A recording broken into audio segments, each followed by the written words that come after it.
One slow day in Ipoh. It was a Wednesday morning, and we were late. 10:30 found us still in KL, rushing around, trying to get ready, and hoping to make it to Ipoh in time to fit in several eating opportunities.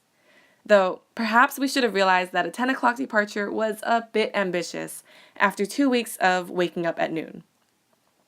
By the time we departed, it was nearly 11. We had 2 hours of driving ahead of us, and I was mildly hangry. But in hindsight, we probably could have afforded to leave even a little later.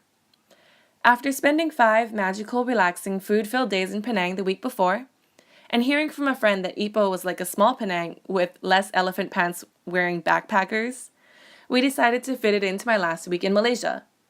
And while it did have a similar aesthetic with its preserved storefronts and street art hiding around every corner, and it's clearly developing into a destination of its own, it might have been a bit of a stretch to compare the two quite so closely.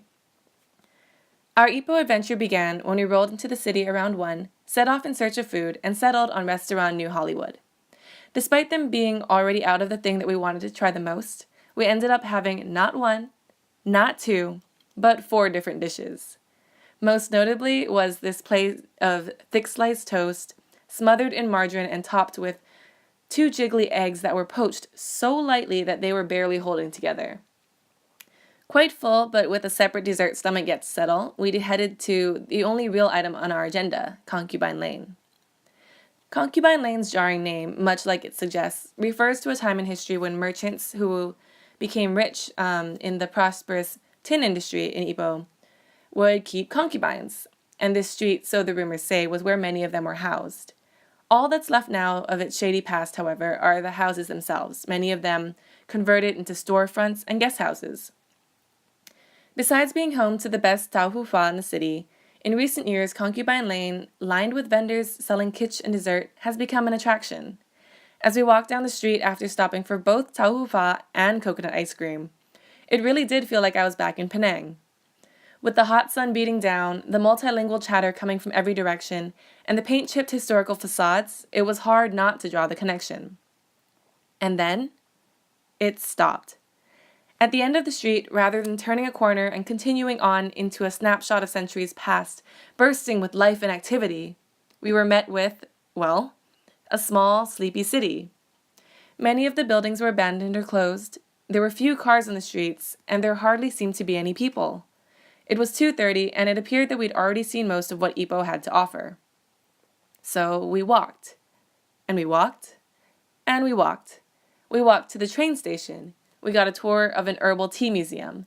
We circled Old Town maybe 3 times, stumbling upon several adorable cafes, as well as this beautifully designed complex of shops and restaurants. We found Concubine Lane's quieter sister street. And while everything was picturesque and made for some prime Instagram shots, the whole place felt kind of empty, and nothing really kept our attention for very long. At 6, we were pretty tired of walking, but we still hadn't had the one thing Ipoh was most known for, chicken rice. So we decided to stick around a bit longer and have an early dinner. As our luck would have it, though, both of the places recommended to us were closed. Slightly disheartened and with a nasty craving for chicken rice, we headed back to KL just as the sun began to set and got our fix once we arrived back in the city. I definitely didn't regret going to Ipoh, as it allowed me a peek into yet another side of Malaysia, and it really was an enjoyable day as a whole.